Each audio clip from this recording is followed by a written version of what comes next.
Alright, for this video I wanted to go over the 2023 tax refunds, and specifically I wanted to focus on the refunds attributed to child tax credits and the earned income tax credit.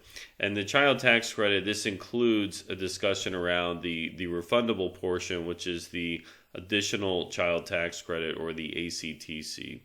Now, the reason why I wanted to focus on these is I think there's a lot of confusion every year about how much income you need to have in order to qualify.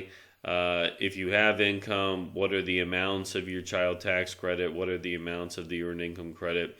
And particularly this year is different because there were a lot of temporary legislative changes made because of the pandemic to kind of boost these kind of credits, and all those have now expired. And so now what I want to do here is give you three fact patterns, slightly different variations in the fact pattern, just to illustrate what are the rules around these CTC and EITC, right? How much income do you need in order to qualify, if any?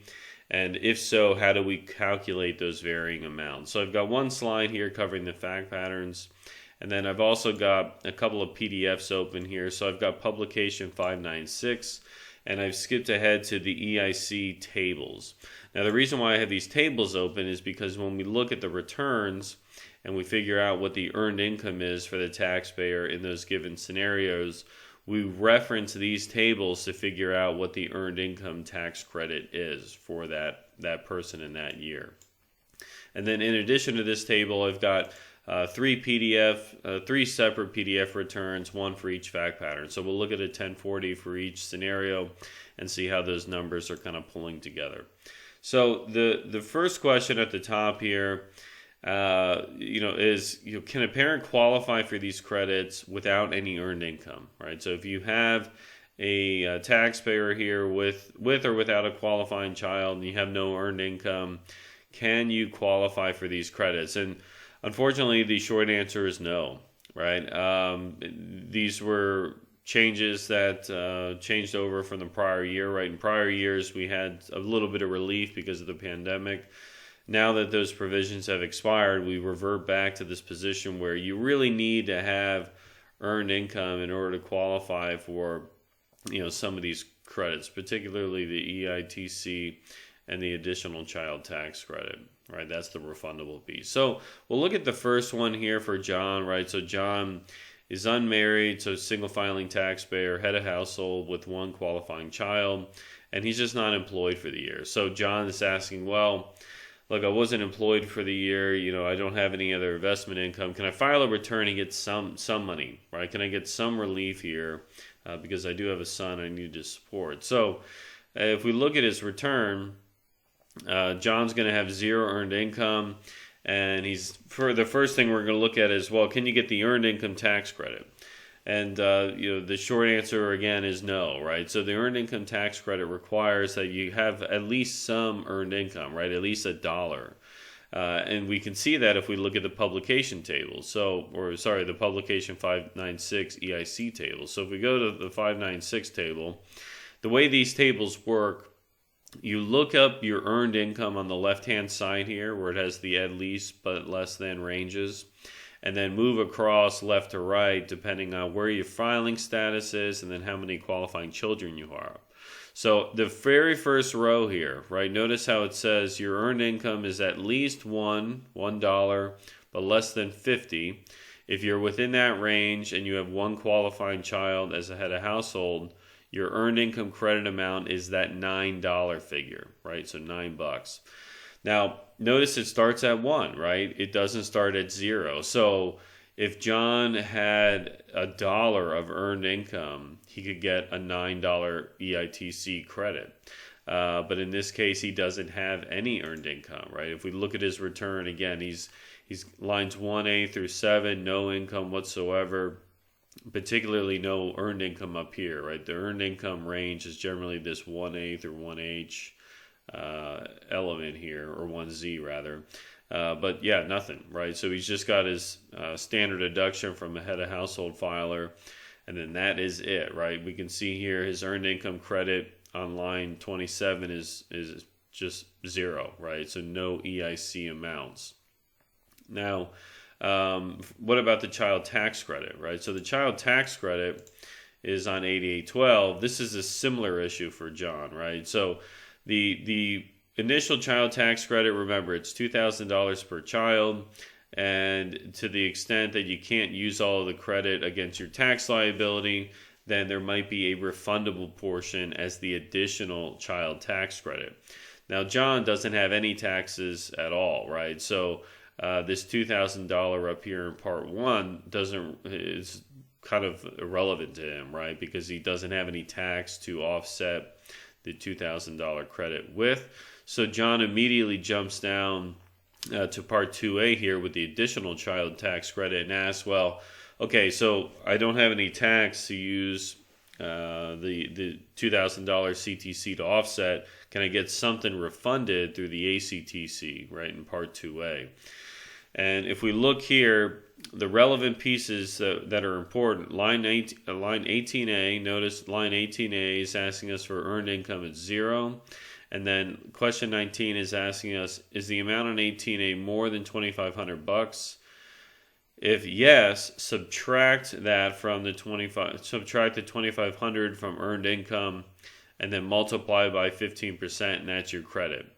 If it's less, then you leave this blank and enter 0 as the amount of additional child tax credit. So in other words, because John didn't have earned income that hit at least $2,500, right? He needs $2,501 or more in order to get any amount reported here as an additional child tax credit.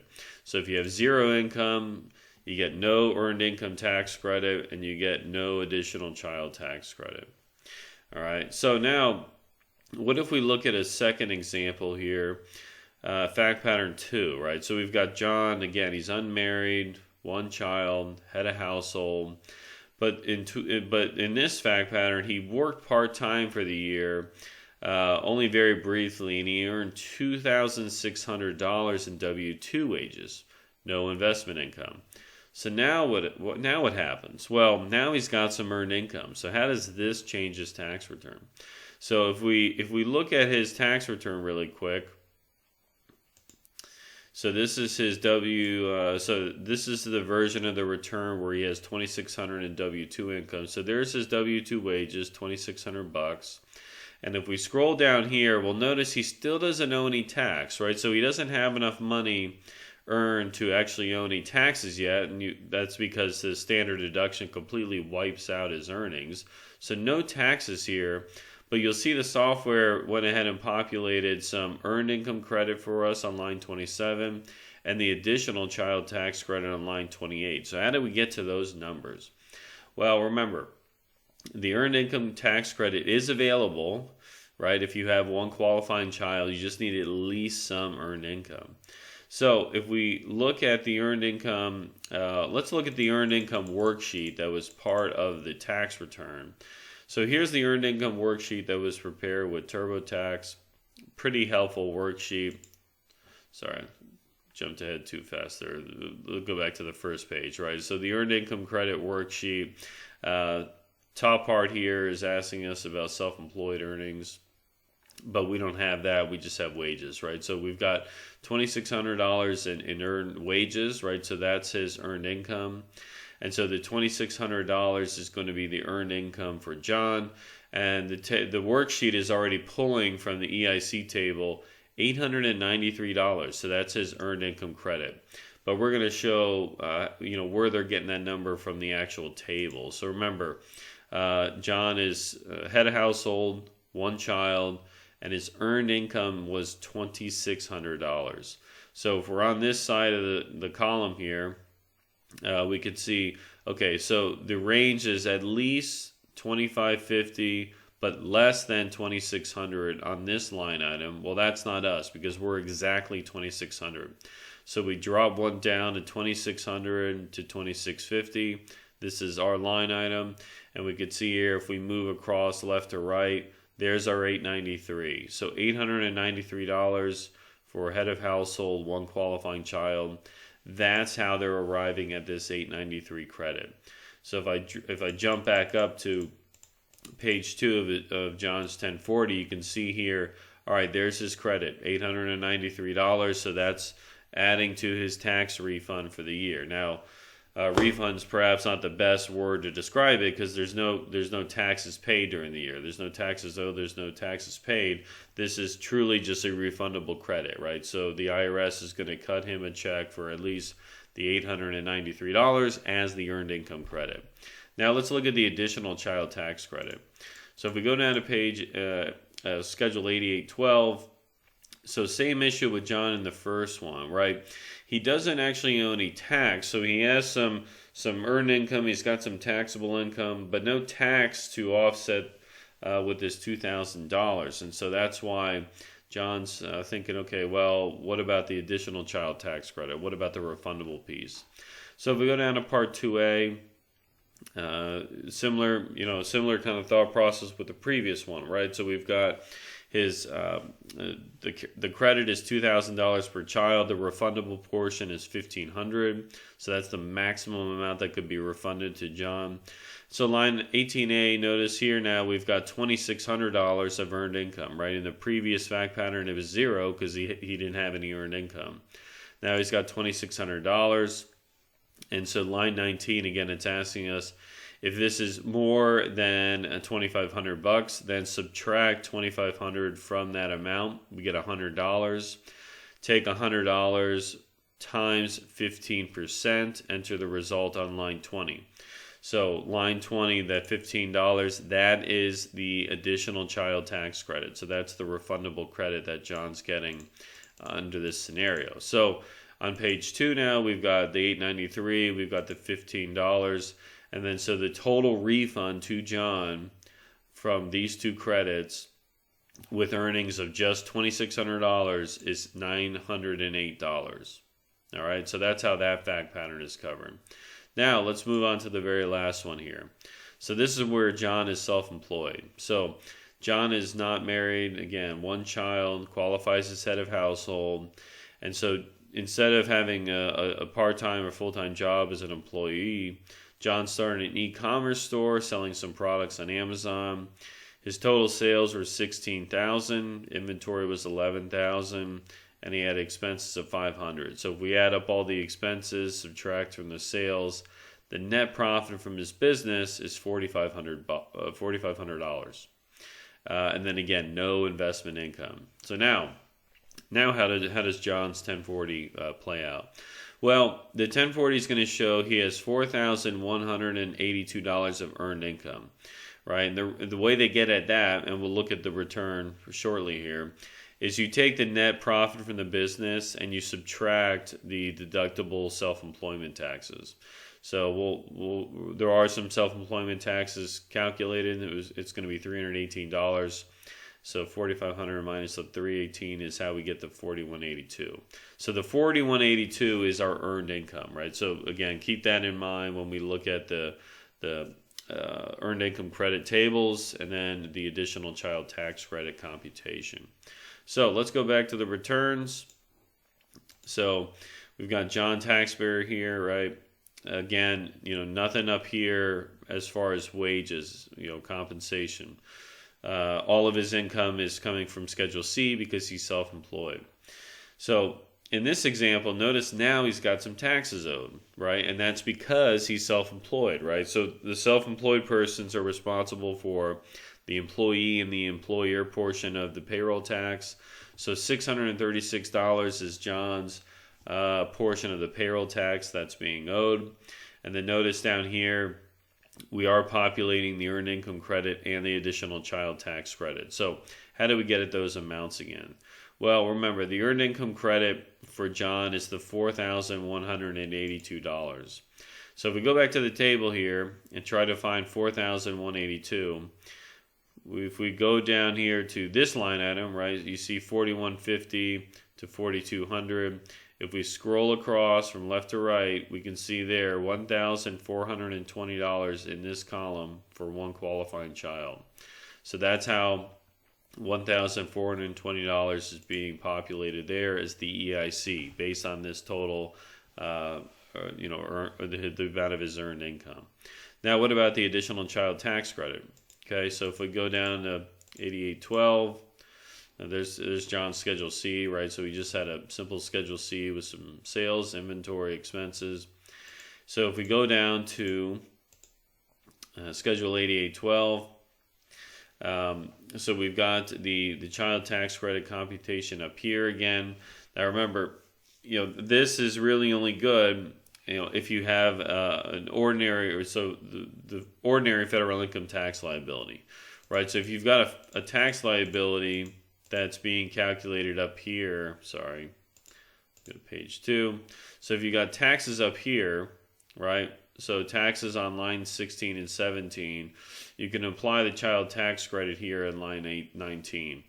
The taxes John owes in this context are down here as self-employment taxes. So these taxes can't be offset with the child tax credit, right? Because the child tax credit, it can only offset taxes up here.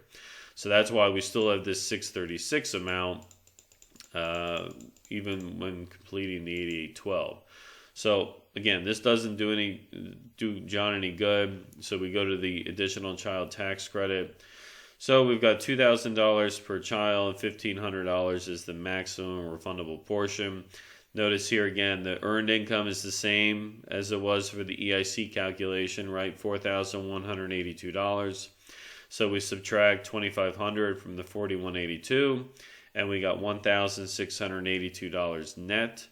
Take that times 15%. There's our $252. So there is the amount of the earned income credit that's being reported here on page 2, line 27. Or sorry, line 28, right? So that's the additional child tax credit, $252, earned income credit, $1,420. So when we look at this, right, John didn't actually make any tax payments during the year. He had no W-2 withholding. He made no estimates. He has the taxes, the self-employed taxes up there, but those are being fully offset based on the credits he has down here. So he's got $1,672 of credits available. Offset those two, and he's still getting back a refund of $1,036, right?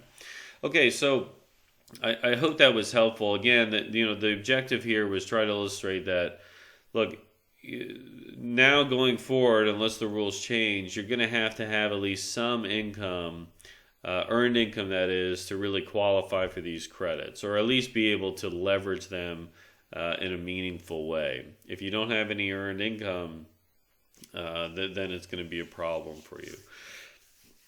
Okay, so I hope that was helpful. If you have any questions, leave me a comment below. And of course, as always, I look forward to seeing you again on the next video. Thank you.